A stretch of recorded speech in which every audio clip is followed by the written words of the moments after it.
Assalamualaikum warahmatullahi wabarakatuh.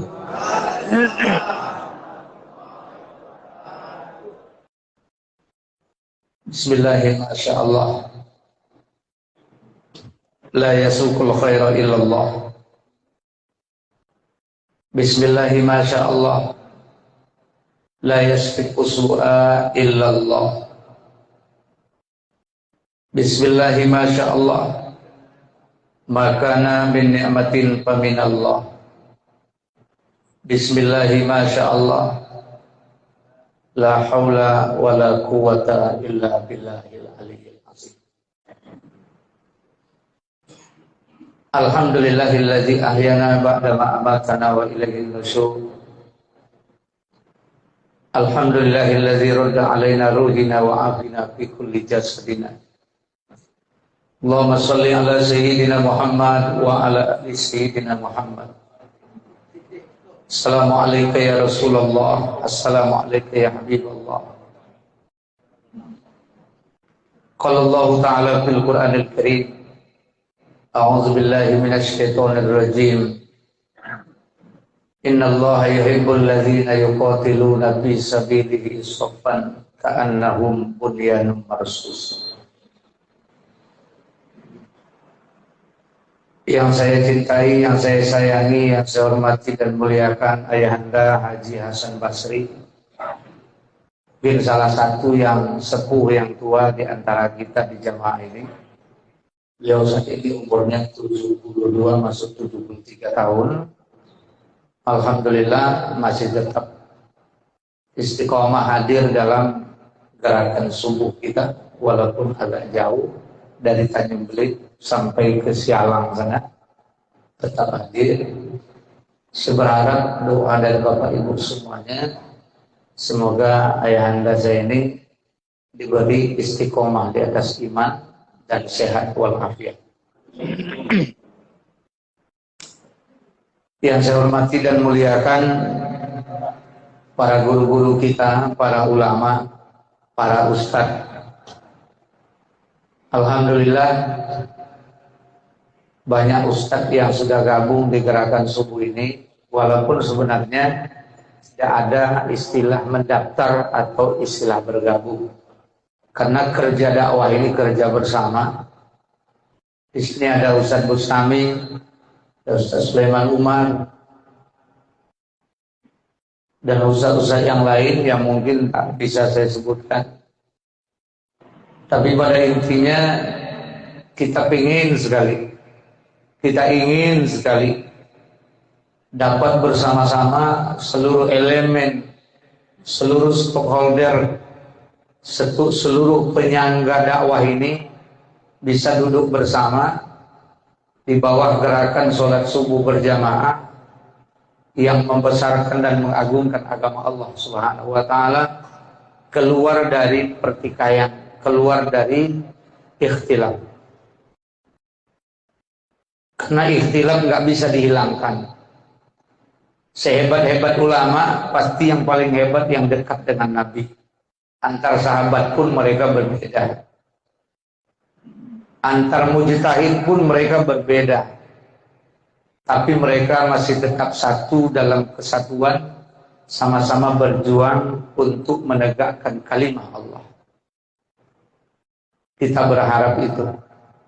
Mudah-mudahan ustaz-ustaz kita sebagai orang yang diberi amanah garda terdepan bisa bersama abang saya ada Ustaz Ismail, ini di samping kasepuh umur, beliau juga sudah istiqomah sejak gabung dengan GSSB ini. Ustaz Anasri ya notabene-nya sudah 60-an masuk mau 70-an umurnya. Dapat Sairin juga. Alhamdulillah, kami mohon dukungan betul dari para orang tua, support, semangat, karena yang namanya semangat itu sangat penting, apalagi di dalam menyemangati kerja agama ini, dakwah itu. Setan itu paling tidak suka dengan orang dakwah. Apa sebab? Karena orang dakwah ini ibarat seorang petani. Beras itu ada karena ada petani. Agama itu akan kuat selama ada dakwah. Kalau dakwah itu sudah tercabut, maka agama ini pelan-pelan akan menjadi hilang dari kehidupan. Oleh sebab itu Allah menyebut dalam Al-Quran, perkataan yang paling baik itu adalah perkataan orang yang mengajak kepada Allah. Wa man ahsanu qawlan mimman da'a ilallah wa amila salihan wa qala innani minal muslimin. Jadi Bapak Ibu bisa mengambil tugas ini. Pokoknya mau ngomong, mau ngajak. Buktinya pagi ini Masjid Muslimin sepertinya nggak muat. Itu di luar masih ada yang masuk. Saya harap ini yang kosong diisi di depan, karena memang kita pengen ramai memang, ya ramai. Alhamdulillah. Kalau ada ungkapan dari orang Yahudi di mana mereka tidak gentar dengan Muslim selama umat Muslim ini masih compang-camping, berenang, tapi baru akan ada kebangkitan kalau sholat subuhnya seperti sholat Jumat. Dan ini sudah lebih dari sholat Jumat ini.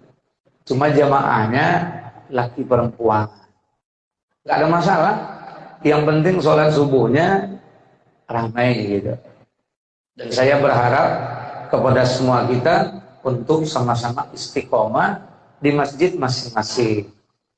Jadi bukan masjid Ahad saja, sekali Ahad saja tidak. Tapi setiap 5 waktu kalau bisa. Karena kita butuh itu semua.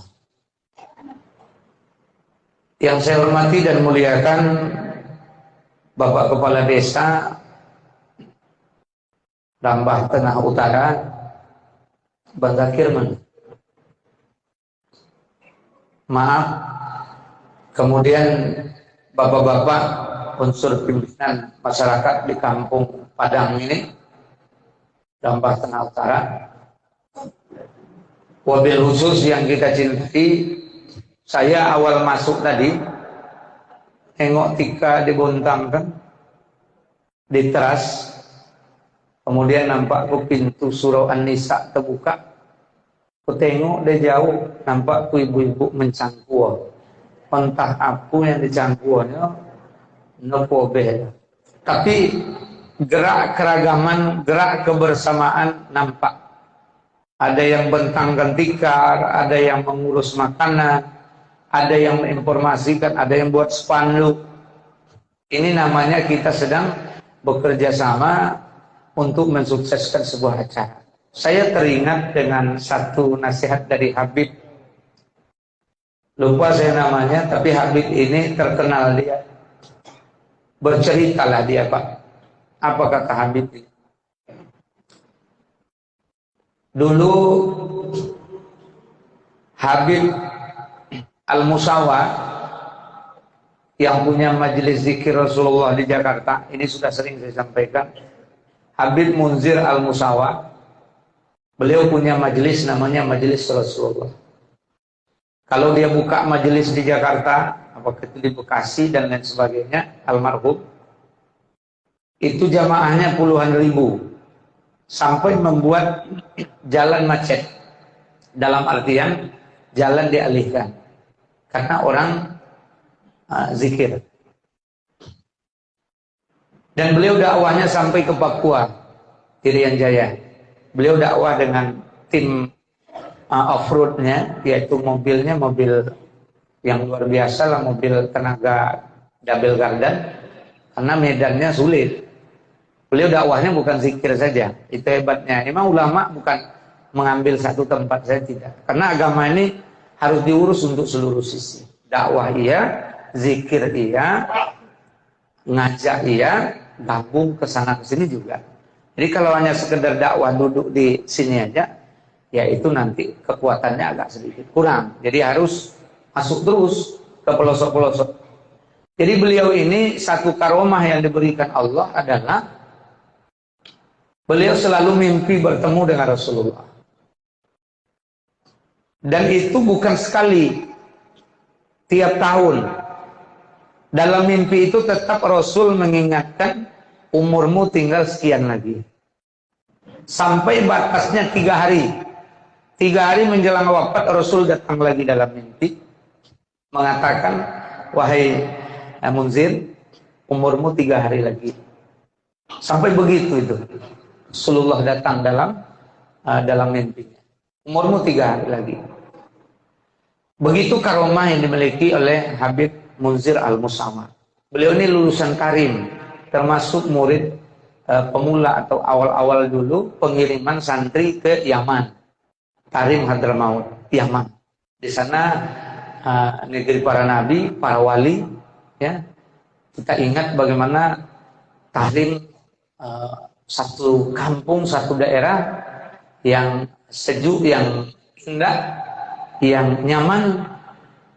Beliau dikirim, salah satu guru besarnya kan Habib Umar Al-Hafiz yang kadang datang ke Indonesia. Jadi beliau pernah satu malam itu bermimpi, di mana mimpinya itu adalah dia bertanya kepada Rasulullah, ya Rasulullah, senangkah engkau ya Rasul dengan apa yang aku buat? Karena dia membuat majelis zikir, majelis Al-Hadad, dan juga membuat majelis Rasulullah. Yang tadi hadir jumlahnya puluhan ribu. Ya Rasulullah, senang enggak? Ya Rasulullah, senang enggak dengan apa yang saya buat ini?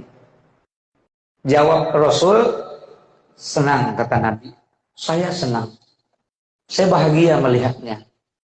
Namun ada yang lebih saya senangi, kata beliau sallallahu alaihi wasallam. Ada yang lebih saya sukai. Apa itu ya Rasulullah? Saya lebih senang melihat ada di antara jamaah atau orang-orang yang hadir itu yang memasang spanduk, memasang umbul-umbul, menyebarkan undangan, menggelar tikar. Saya lebih senang itu, kata Nabi. Itu diungkapkan oleh salah satu Habib ketika Habib Munzir berkisah ke Habib ini. Tidak heran ya Bapak Ibu sekalian, memang sebuah kerja agama ini tidak bisa ditompangkan pada satu orang. Lihatlah Nabi Muhammad. Nabi Muhammad itu kurang apa lagi? Yang mendidik langsung adalah Jibril. Dari Allah langsung. Apa mau Nabi itu bisa. Ditawarkan pada Nabi itu bukit menjadi emas, satu bukit atau satu lembah jadi emas, lembah kedua jadi emas, lembah ketiga jadi emas, atau bukit satu jadi emas, bukit dua jadi emas, bukit tiga jadi emas. Nabi nggak mau. Beda dengan anak cucu Adam kayak kita ini. Andaikan anak Adam itu ditawari satu lembah emas, satu lembah penuh dengan emas, maka dia pasti minta lembah yang kedua. Dan kalau dikasih lembah yang kedua, emas, dia pasti minta lembah yang ketiga. Sampai tanah menyumpal mulutnya. Itu salah satu sarah atau penjelasan dari surat At-Takasur. Alhaakumut takatsur, bermegah-megah itu telah melalaikan kamu, hatta zurtumul maqabir, sampai kamu masuk ke liang kubur. Baru berhenti. Cerita duit itu berhentinya nanti setelah disumpal mulut itu dengan tanah. Cerita pangkat jabatan kekuasaan itu baru berhenti kapan? Ketika tanah itu sudah menyumpal mulut kita. Baru berhenti cerita tentang klub bola, cerita tentang banyak anak, banyak pengikut, cerita tentang kekuatan yang dimiliki. Kapan berhentinya? Kalau mulut itu sudah disumpal sama tanah. Itu bagi siapa? Bagi orang yang sadar diri. Tapi bagi orang yang sadar diri tidak. Mereka paham bahwa hidup di dunia ini hanya sementara saja. Ini hanya melewati ujian semata. Sehingga orang yang beriman itu mengambil nasihat Jibril kepada Rasulullah. Apa kata Jibril? Isma syi'ta fa innaka mayyitun. Hidup sesukamu tapi kamu akan mati. Silakan hidup sesukamu, tapi kamu akan mati. Orang beriman itu ujungnya ini yang ada di pikirannya. Kamu akan mati. Jadi kalau aku mati gimana? Tinggal semua. Harta tinggal, pangkat tinggal, jabatan tinggal, sahabat dekat tinggal. Jangankan sahabat dekat bisa ikut dengan kita, sakit saja kita paling sanggup sahabat itu datang sekali sepekan, itu sudah hebat itu. Kalau enggak cuma lewat postingan saja, semoga engkau disembuhkan Allah, paling itu saja. Yang merasa sakit kita, itu kan baru masalah kapasitas dunia. Belum lagi minta tolong di akhirat. Paling sanggupnya cuma apa? Baca Yasin malam 1, malam 2, malam 3. Itu pun kalau rajin dia datang, teman akrab. Lepas dari itu sudah, nggak ada cerita lagi. Tinggal kita dengan amal kita. Maka orang yang beriman itu tidak boleh bergantung dengan orang lain, tapi bergantungnya dengan Allah Subhanahu wa ta'ala. Kembali ke kisah Habib Munzir al-Musawa. Rasulullah senang dengan orang yang mensukseskan. Maka apa saja kegiatan dakwah sehebat-hebatnya Rasulullah. Tapi Rasul itu punya teman sahabat. Ada Abu Bakar, ada Ibunda Khadijah, ada Umar, ada Utsman, ada Ali, dan ada 10 sahabat yang dijamin masuk surga oleh Nabi SAW.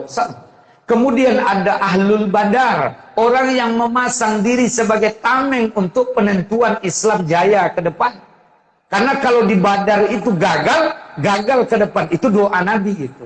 Ya Rasul, kalau di Badar ini semuanya kami kalah, kami ini hancur di Badar ini, maka tak ada lagi akan menyembahmu ya Allah. Doa Nabi itu adalah doa pemuncak. Karena tak tahan lagi melihat bagaimana orang-orang kafir begitu ingin menghancurkan pasukan yang baru jadi dari Nabi SAW. Yang cuma sedikit. Belum lagi di perang-perang yang lainnya. Tapi apa yang terjadi di sini? Para Ahlul Badar pasang badan. Mereka pasang badan.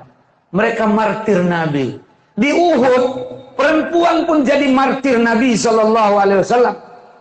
Di Uhud, yang Nabi itu giginya patah, bibir Nabi itu sumbing karena tombak, dan dikabarkan Nabi itu sudah diisukan mati oleh kafir Quraisy, diumumkan Muhammad sudah mati. Tentara Islam sudah bersimbah darah. Hamzah, paman Nabi, jantungnya dibelah oleh Hindun, dikunyah, dimakan oleh Hindun. Itu Hamzah. Berserak itu Nabi ketika selesai perang Uhud, melihat, menangis Nabi, hibati Nabi sedih. Menengok apa? Menengok jasad daripada pamannya Hamzah, adik-beradik kandung dengan ayahnya Abdullah. Sudah tidak ada lagi itu jantung, sudah dikunyah oleh Hindun. Mereka siap mati. Mereka menjadi martir Nabi. Maka Ahlul Badar adalah dijamin masuk surga, diampuni dosa mereka yang telah lalu oleh Allah Subhanahu wa taala, dan juga dosa mereka yang akan datang. Itu harga yang diberikan Allah. Di perang Uhud, subhanallah, ada pengajaran berharga di perang Uhud. Pokok masalah kalahnya umat Islam, padahal awalnya menang, adalah karena tidak taat komando. Ini saya sampingkan ini. Umat Islam selamanya akan menang kalau taat komando. Tapi kalau tak taat komando, bagaikan buih yang ada di air banjir. Dan ini yang menangis kita hari ini. Menangis sekali. Kalaulah benar setiap tokoh itu ingin memperjuangkan agama ini, kenapa tidak menyatu? Kenapa harus berpecah? Beliau ini mendirikan partai umat. Ini orangnya, backgroundnya Muslim. Ini dirikan pula Masumi Ribon, Muslim juga. Ini P3 Muslim juga. Ini PKS Muslim juga. Ini partai lagi Muslim ini partai. Kalau ditanya sama pimpinannya, kalian bikin partai ini kenapa? Untuk apa? Dia pasti jawab, li'a'la'i kalimatillah, menegakkan kalimah Allah. Kenapa enggak bersatu? Lain masalah. Tak bisa jawab. Kenapa enggak bisa bersatu? Oke, kalau nggak bisa bersatu, minimal kita yang di lapis bawah ini bersatulah di bawah komando. Jangan dipecah belah. Nanti tidak ada daya, tidak ada kekuatan kita. Ujung-ujungnya kita seperti buih. Kesini ombak bertiup, kesini ombak memukul, dia pecah. Kesana angin meniup, dia pun pindah. Ujung-ujungnya tak ada harga kita. Maka GSSB atau sejenis gerakan yang muncul di akhir-akhir ini, tujuannya adalah untuk mengembalikan umat kepada agama ini dan mengajak untuk silaturahim, jangan berpecah belah. Berusaha untuk satu komando. Komando yang baik tentunya, bukan komando yang buruk. Kalau komando yang buruk, tak usah diikuti. Tapi kalau komando yang baik, ini saat kita mengikutinya. Takbir. Takbir. Saya agak sedikit ini nih, suaranya juga bau dan kondisi fisik juga agak kurang sehat. Mano? Oh,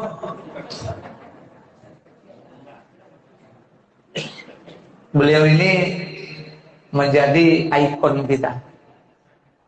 Jangankan di sini beliau teriak takbir, di dekat komandan Kodim Blok Semawe pun dia sanggup takbir.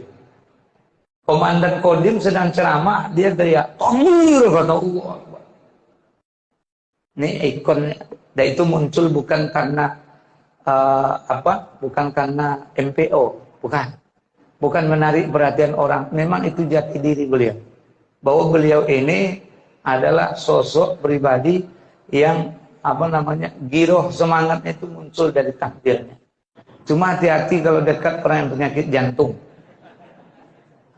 Kalau ada yang penyakit jantung, hati-hati. Nah, tengok-tengok juga. Kalau nondoke penyakit jantung, hati-hati. Jadi kesimpulannya apa? Kesimpulannya Nabi itu dakwah tapi didukung oleh orang-orang yang ada di sekeliling. Maka saya mengajak jamaah subuh ini adalah pendukung dakwah semua. Kita semua ini pendukung dakwah. Karena dakwah itu tidak hanya dengan ceramah seperti yang saya lakoni.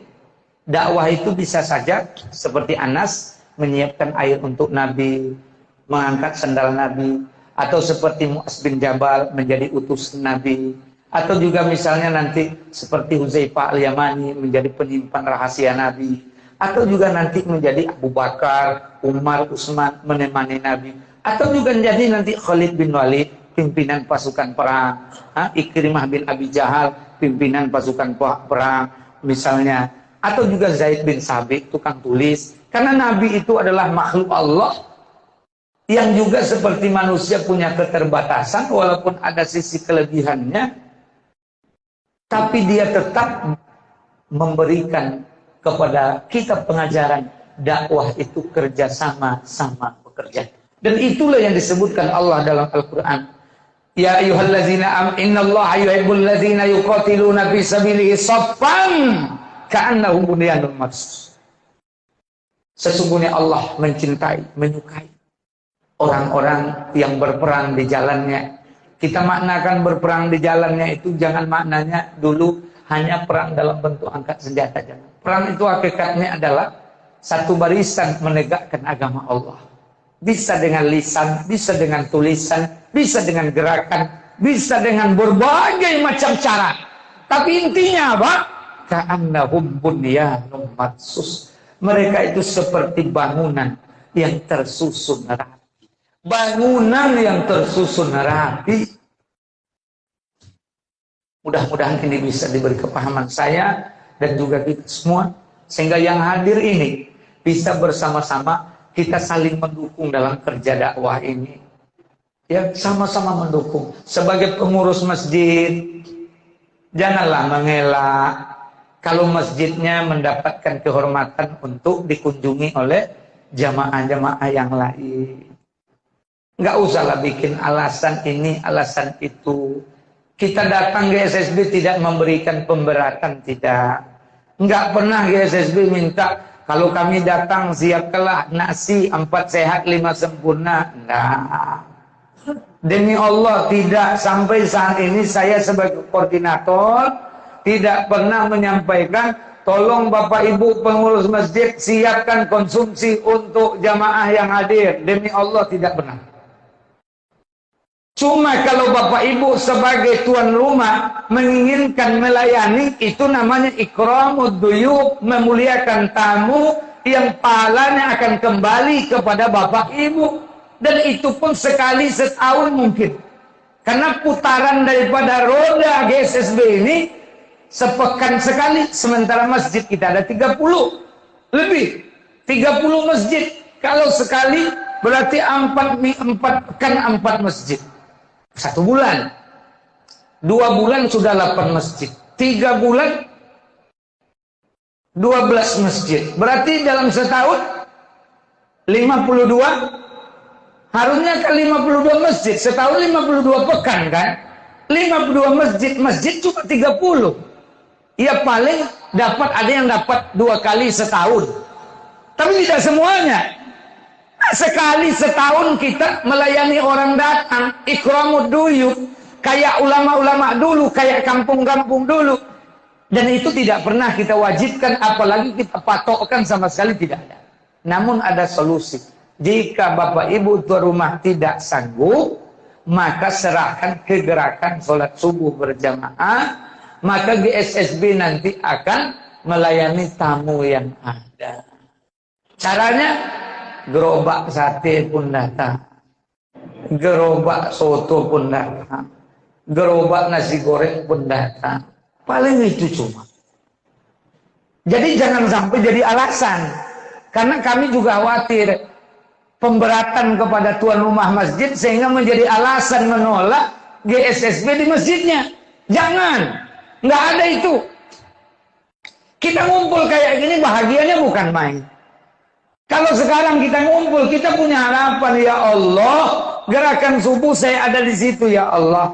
Maka teman-teman kita yang lain nanti di akhirat akan bisa bertanya kepada Allah, ya Allah, mana temanku yang kemarin sama-sama ikut gerakan subuh dalam dakwah? Kalau Allah menjawab sesuai dengan hadis, dia ada di neraka, pergi ambil dia. Hebatnya kata Ustaz Adi Hidayat, bukan hanya pergi ambil saja, ambil dengan tanganmu, angkat dia. Dan syafaatnya diterima oleh Allah Subhanahu wa ta'ala. Syafaatnya diterima. Itu hadis riwayat Imam Bukhari mengenai syafaat sahabat. Tapi sahabat yang berjuang sama-sama lillahi ta'ala. Bukan sahabat karena ini, karena itu, tidak. Bukan sahabat karena satu partai, bukan sahabat karena satu organisasi, tidak. Tapi sahabat yang sama-sama meninggikan kalimat Allah, berjuang bersama. Itu yang nanti syafaatnya akan diterima. Dan hebat bukan main. Kita ingin di dunia ini kita bareng sama, di akhirat nanti juga sama. Kalau di dunia ini ada yang kurang, kita bisa saling memberi. Kalau ada yang sakit, saling mengunjungi. Kalau ada yang masalah, bisa saling memecahkan. Di akhirat besok kita juga ingin bagaimana bersama-sama bisa masuk surga Allah. Itu keinginan kita. Takbir. Tuan, bantulah takbir tuh. Iku kini soneh mengantuk, menjelang dapat makan pagi. Kalau makan pagi ya hilangkan tuh. Lain itu. Jadi Bapak Ibu, mungkin kaji kita ini adalah support, motivasi yang saya berikan. Bahwa kerja dakwah ini bukan kerjanya ustadz saja, tidak. Tapi kerja dakwah ini kerja umat Nabi Muhammad Sallallahu Alaihi Wasallam. Sallallahu ala Muhammad. Ayo. Sallallahu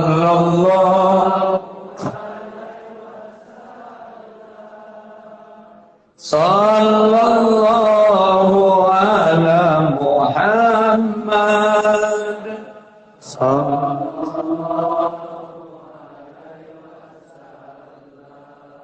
Ya Nabi, alaika ya Rasul.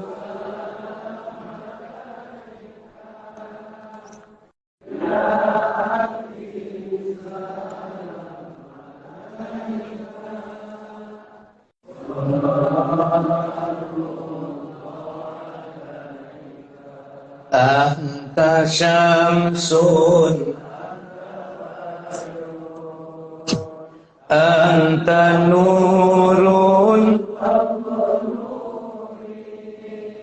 anta iksiru wa ghali anta misbahus suduri sallallahu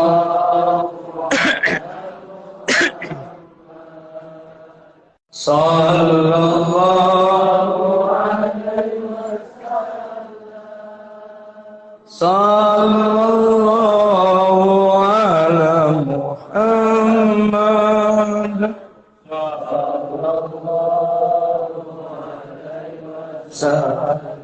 Allahumma salli wa sallim wa barik alaihi wa barik. Satu amalan saya kasih biar ada yang dibawa pulang. Ibnu Abbas meriwayat, barang siapa yang membaca ininya belum saya sebut. Siapa yang baca ini 3 kali pagi, 3 kali petang, Allah akan menyelamatkan orang itu dari 3 bencana. 3 bencana.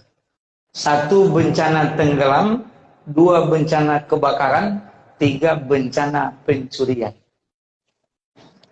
Siapa yang membacanya 3 kali pagi, 3 kali petang, Imam Al-Munawi dalam kitab